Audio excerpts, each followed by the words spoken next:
Como le contaba, estoy transmitiendo esta mañana en el encuentro empresarial, el segundo encuentro empresarial. Más al rato estaré teniendo la oportunidad de estar en conferencia, pero esta mañana me acompaña aquí en esta transmisión muy temprano con el cambio de horario. Bueno, ya no hay cambio de horario, por eso ya amanece muy temprano, pero está aquí en esta transmisión Herberto Rodríguez Regordoza, presidente del Consejo del IESE School of Management.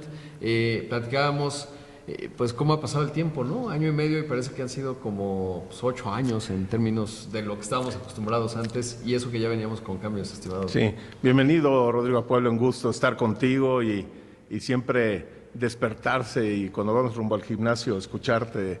La verdad, tu capacidad de síntesis y de bajar los temas empresariales, nacionales e internacionales, es admirable. Y sí, tienes toda la razón. Hace un par de años, yo creo, tuvimos una entrevista similar y el mundo ha cambiado muchísimo. He leído reciente un libro que se dice El fracaso del liberalismo, ¿no? Esta cuestión de que se está haciendo una estructura nueva, pues de todo el pensamiento social, económico, y yo seguía mucho a este autor que se llama Francis Fukuyama, profesor de Stanford, que pues ya creíamos que la historia se había acabado, ¿no? Porque el liberalismo en lo económico y la parte de la democracia, si se llevaba a cabo a todo el mundo, íbamos a ser un mundo feliz, y resulta que todo está al revés. Claro, y además todo va cambiando por semana, sobre todo en la parte de la democracia, pues estamos viendo al gobernador de la mayor economía de los Estados Unidos, a Newsom, enfrentarse al presidente de los Estados Unidos en un escenario que, pues de repente yo decía, esta es la precuela de la película Civil War que todos veíamos, y que era pues un llamado de atención, digamos, que se daba, pero con elementos contraintuitivos, ¿no? Porque estamos en el segundo, o digamos, sí, en el segundo sexenio de este movimiento, como se ha calificado, y uno de los componentes importantes de la presidenta de México es defender uno de los constructos más neoliberales que puede haber, que es el libre comercio y nuestra integración con los Estados Unidos. Ese es en donde se está jugando una buena parte de su capital político, y resulta contraintuitivo. ¿Quién lo fuera a decir, no? Pues es increíble, y además yo diría que la ciencia ha avanzado muchísimo, la ciencia económica. Hoy tenemos datos de todo, y en realidad deberíamos estar haciendo política, economía, sociología basado en evidencia, es decir, hay datos para saber qué funciona y qué no funciona.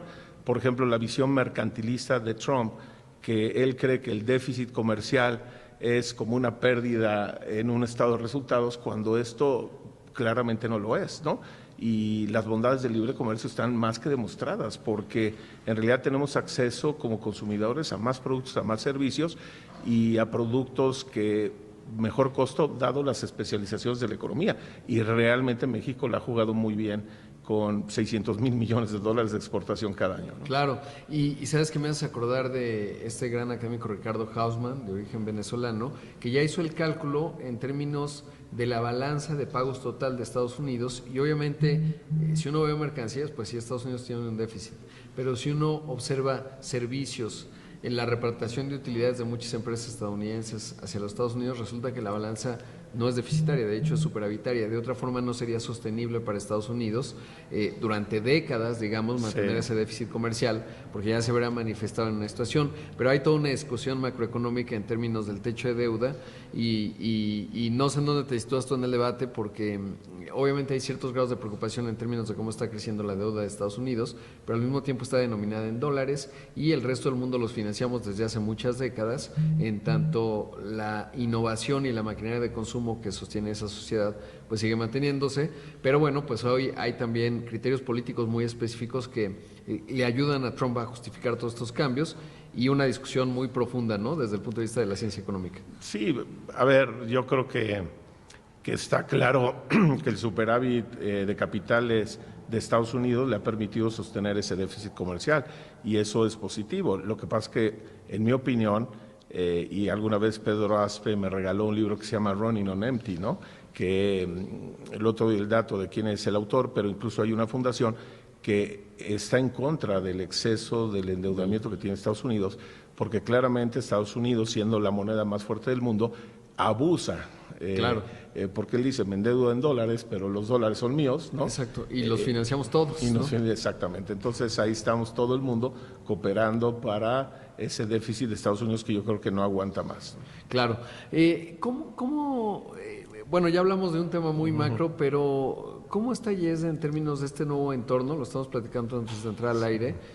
Sobre todo porque además la inteligencia artificial pues ha venido avanzando con mucha fuerza en estos últimos años y particularmente la generativa, y eso pues está generando que muchos estén buscando una actualización de manera permanente. Hoy en el mundo, si no estás en modo aprendizaje, se vuelve complicado, y obviamente IESE ahí tiene una posición muy relevante. Bueno, digamos que el IESE abreva de la mejor tradición de las escuelas de negocios, y nosotros mismos nos llamamos School of Management, o sea, somos una escuela para directivos, no solo para directivos de negocios, sino directivos en el sentido mucho más amplio. Por ejemplo, puedes tomar instituciones sin fines de lucro, puedes tomar otro tipo de organizaciones, incluso temas en la política, ¿no? Entonces, dirigir es un arte que requiere ciencia, pero es un arte, y lo que tú tienes que formar fundamentalmente, y ahorita entro al tema de la inteligencia artificial, es la parte del criterio directivo y la capacidad de tomar decisiones con sabiduría, ¿no? Y esta parte de la sabiduría es sumamente complejo, porque la sabiduría se va adquiriendo a través del ejercicio prudencial de la toma de decisiones, y que consiste verdaderamente en tomar decisiones en un entorno, y esto lo decía un autor que se llama Herbert Simon, que tú tienes una racionalidad limitada, o sea, tienes que aceptar eso y aún así tomar decisiones. Entonces, ¿qué tienes que hacer? Tomar decisiones correctamente, y esto no es otra cosa que tener todos los elementos, todas las alternativas, evaluarlos bien y con los criterios que para ti son importantes, ir por esas decisiones, ¿no? ¿A qué nos ayuda la inteligencia artificial? Pues es una herramienta poderosísima que nos va a permitir iluminar e ilustrar con mucho mejor potencia esas alternativas y esas decisiones que tenemos, pero la decisión humana directiva de elegir un futuro y luego construirlo, esa yo creo que todavía la inteligencia artificial está lejos. Claro, no, y mencionas algo bien importante, porque un poco lo que esto genera es una gran vorágine, y yo sí creo que las habilidades cualitativas y esta parte del liderazgo son fundamentales como nunca, por más contraintuitivo que parezca, sobre todo porque esto genera mucho estrés en las organizaciones y en la sociedad, y ahí necesitas un acompañamiento en el liderazgo que ningún sistema de inteligencia artificial, por más bueno que sea, lo va a lograr. No hay nada como un hombre, mujer líder que dice el camino es por allá, o no sabemos necesariamente cuál es el camino porque es un entorno muy cambiante, pero tenemos la certeza que vamos a responder acorde, y eso ayuda, digamos, a este enorme estrés que empieza a generar en la sociedad y en las organizaciones por la velocidad del cambio que estamos experimentando. Sí, sin lugar a dudas, por eso los directivos, los dueños de las empresas tienen que tener claras sus estrategias. Yo en muchos foros que voy me invitan, la primera pregunta les digo, a ver, ¿qué es estrategia? Y poca gente lo sabe definir. Claro. Estrategia, y esto lo aprendí directo de Michael Porter, es ser único, tener una posición única. ¿Basado en qué? En esas ventajas competitivas que pueden ser sostenibles en tu organización y que generan, algo muy importante, el deseo de los clientes y consumidores de tener tus productos, tus servicios, de trabajar contigo. Y entonces tienes que ser único, tienes que ser distinto. Y en este mundo cambiante hay como esta parte que tienes que ir adaptando, pero hay, digamos, como una solera, vamos a decirlo así, de identidad, de DNA, que te hace único, que esa es la que tienes constantemente que ir revisando y actualizando, porque la competencia, la dinámica te puede cambiar todo. Claro, y hay otro aspecto importante que son, en un país como este, y hablando de esas diferencias y características especiales, pues las pequeñas empresas, sobre todo porque estos grandes mecanismos lo que llevan es de repente a concentraciones de capital, y se requiere una dimensión social, sobre todo porque estamos hablando de 7 millones de unidades en México, las pequeñas empresas, y cómo adoptan estas herramientas, cómo se preparan, ¿no? Porque de repente pues, podemos pensar en el gran líder, hombre o mujer, de una gran organización, pero en realidad se construye la economía a ese nivel y en esa capacidad de adaptación, y ahí el conocimiento es fundamental. Sí, fundamental, y tienes toda la razón, tiene que haber reglas de un mercado de competencia. Ahí la presencia del Estado creo que es importante. México es un país que tiene concentración en muchas industrias. Este famoso índice Herfindahl en muchas industrias es alto y eso inhibe el tema de que muchas empresas pequeñas, medianas puedan crecer. Y por otro lado, digamos, el gran reto de México en esta vertebración económica es la informalidad, ¿no? Claro. Están estos artículos de Santiago Levy, un buen paper, donde demuestra que hay esfuerzos más recompensados. Si tú eres un empresario de derecho, en fin, te cuesta trabajo. En cambio, el que está en la economía informal, que no es muy eficiente y no es muy productivo, que además la productividad mexicana ha estado estancada 20 años, es debido a que no tenemos una vertebración económica adecuada en México. Como siempre, una gran conversación y me parece que ese asunto que señalas tendría que estar presente con mucho énfasis en el Plan México 2030, porque de otra forma el país no va a alcanzar su potencial. Hay que formalizarnos todos y levantar la productividad. Y entonces podemos hablar de semana de 40 horas. Exactamente, totalmente de acuerdo contigo, Herberto. Muchas gracias como siempre, un gusto tener esta conversación, espero que sea más a menudo porque es realmente Hay mucho temas que explorar. Vamos a hacer un corte esta mañana, acaba de escuchar a Herberto Rodríguez Regordosa, el presidente del Consejo del IES de School of Management. Volvemos con más, esto es... Y bueno, pues estaba en esta conversación con Herberto Rodríguez Regordosa, afortunadamente podemos continuarla porque pues íbamos hablando justo de las pequeñas y medianas empresas, la necesidad, y mencionas un tema fundamental que además me apasiona mucho, gran libro, recomendarlo, que además está gratuito en internet, el de Esfuerzos Mal Recompensados de Santiago Levy, y cómo esta parte, Herberto, tendría que formar parte del Plan México, porque de otra forma, pues podemos decir, como ya lo mencionabas casi al cierre de la entrevista, del bloque anterior, pues suena muy bonito tener una semana laboral de 40 horas, con derechos extraordinarios, que la relación, por ejemplo, de las personas, más de 600,000 que se desempeñan en el transporte por aplicación, pues sea obrero patronal y tengan derechos muy plenos. Sí, eso suena muy bonito si vives en Suecia, porque cuando estás en una economía que tiene el 54% de las personas que laboran en algún sector de la informalidad, se vuelve realmente muy complicado y creo que ahí hay mucho que avanzar. Sí, y entonces lo que tú necesitas son más empresas, y que esas empresas además sean mejores, sean competitivas y sean formales. Y atrás de cada empresa hay un empresario, un directivo, y esa es, digamos, como la vocación social que tiene el IESE, es crear una comunidad muy potente de enseñanza y aprendizaje del mundo del management, ¿no? Pero con esta orientación que tú también has comentado hacia el bien común, es decir, tú ves a la empresa inmersa en un tema también social, y así como tienes los stockholders o accionistas, tienes los stakeholders o grupos de interés que también se involucran en la empresa y que tienen igual relevancia, como tus trabajadores, como tus proveedores, como el SAT, ¿no? Claro. Y con todos hay que cumplir. Entonces, la responsabilidad social empresarial es algo que enseñamos siempre en el tema del IESE, porque nosotros vemos la dirección y la dueñez de los negocios como una responsabilidad fiduciaria, es decir, al final estás cuidando lo que también es de otros, no es solo tuyo. Los dueños de las empresas, los directivos, no somos dueños absolutos ni plenipotenciarios de lo que pasa en la empresa. Y esto lo vemos a lo largo de los programas. En el IESE tenemos dos tipos de programas, y termino con eso: los programas ejecutivos, como muy prácticos, muy orientados a la acción, y los programas, digamos, que tienen reconocimiento y validez oficial, como para hacer un track un poco más largo. Pero el IESE te tiene que acompañar a lo largo de toda tu vida directiva y empresarial. Claro, y dices algo bien importante, porque dirigir una organización, ya sea en carácter de ejecutivo o ser el dueño de la misma o dueña, se vuelve el ser un custodio, es decir, es un grupo de personas.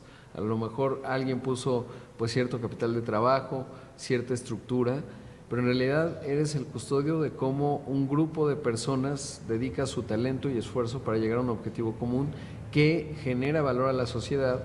Y creo que hay una discusión bien importante también de pues lo que ha pasado en los últimos años. Pasamos del Telecan al TEMEC en la renegociación con Donald Trump, ahora vamos a una segunda fase, y uno de los objetivos que se planteó en el TEMEC pues era para los tres países, México, Estados Unidos y Canadá, el que las pequeñas empresas, ya no diría las micro, participen más en la integración, y me parece que sigue siendo una tarea pendiente, sobre todo del lado de México, porque si uno analiza las cifras, Santiago Levy lo hace muy bien, pues no han cambiado sustancialmente, y creo que ahí hay un tema fundamental que tenemos que abordar, y ahí me parece que la visión que nos transmites desde el YESDE es fundamental, no solo en lo formal, sino cómo navegar tácticamente y lograr que estos custodios de las empresas que habilitan, que generan valor a la sociedad, pues tengan estas habilidades. Y por eso, digamos, un Estado, un gobierno debe reconocer el valor de los empresarios, el valor empresarial. La riqueza no la genera el gobierno, la riqueza se genera a nivel microeconómico en las empresas, en los clústeres y en buenos ambientes de negocio. En los buenos ambientes de negocio, ahí el gobierno tiene una gran responsabilidad, la seguridad, por ejemplo, pero el gobierno no puede emular esa dinámica y esa innovación empresarial que surge de un mercado vivo, competitivo, y eso es lo que en México creo no debemos de perder. Y por eso tan emblemático el Premio Nobel de Economía del año pasado, Acemoglu y Robinson, tienen sus críticas, observaciones, obviamente a muchos mexicanos no les gustó cuando empiezan hablando de por qué con instituciones extractivas del gobierno se genera menos valor, porque hay menos incentivos allá afuera, y eso que tocas es un tema fundamental a propósito de los momentos que hemos vivido como país, es decir, la elección de hace 2 fines de semana, la verdad es que no abona a ello, los niveles de seguridad pública no abonan a ello, y creo que tenemos que entender bien dónde están los puntos sobre esas IES del gran potencial de México, porque pues es ahí en donde se genera valor, pero bueno, finalmente hay escuelas de negocios como ustedes en el YESDE que pues van avanzando en ello, ¿no? Y generaciones y generaciones, y supongo que hay satisfacción en ver pues cómo se han transformado algunas organizaciones. Sí, pues la verdad más de 6,000 egresados, más de 500 empresas. Estamos en un proceso de crecimiento a nivel nacional e internacional con buenas alianzas, pero creemos en esta tesis. O sea, un país rico, abundante, próspero, parte de empresas prósperas. Y esa tesis hace que haya gran responsabilidad en los directivos y los dueños. Y entonces, pues, llámenos, ¿no? Sí, claro, ¿dónde los encuentran? Pues mira, estamos en Puebla, en el 246-4649, y tenemos la página iesde.mx, y en X también, @iesdepuebla, y ahí búsquenos, interactuamos, y por supuesto vean todos los programas que tenemos, tanto presenciales como en línea, síncronos, asíncronos. Creo que la oferta es vasta, y todos los profesores que damos sesiones en el IESDE somos gente que ya ha sufrido los trancazos de la vida empresarial. Claro, que eso es fundamental. Así es. Y eso te quería preguntar en el minuto que nos queda, Herberto, ¿cuál dirías tú que es la ventaja comparativa en este mundo muy globalizado, relativamente horizontal, como decía Tom Friedman, ya no tanto, de YESDE en términos de esta propuesta de valor? Yo creo que definitivamente es tu clase de profesores y la red de egresados que crea una comunidad, digamos, muy potente, y esa comunidad te acompaña a lo largo de tu vida empresarial. Siempre te sientes acogido cuando necesitas algo y recurres al IESDE para ello. Oye, pues gracias por sacrificar tu gimnasio esta mañana y estar en esta entrevista. Vamos a hacer un corte. Esto es Imagen Empresarial. Regresamos en un momento con más. Allí escuchó usted a Herberto Rodríguez Regordoza, el presidente del Consejo del YESDE, de esta gran escuela de negocios, Business School. Bueno, School of Management. School of Management, perdóname. Fundamental, y sobre todo, bueno, pues ahí nos haces la invitación para conocerlos, y una gran conversación la que hemos tenido esta mañana. Muchas gracias. Gracias, Rodrigo, encantado. Vamos a un corte, esto es Imagen Empresarial, regresamos con más.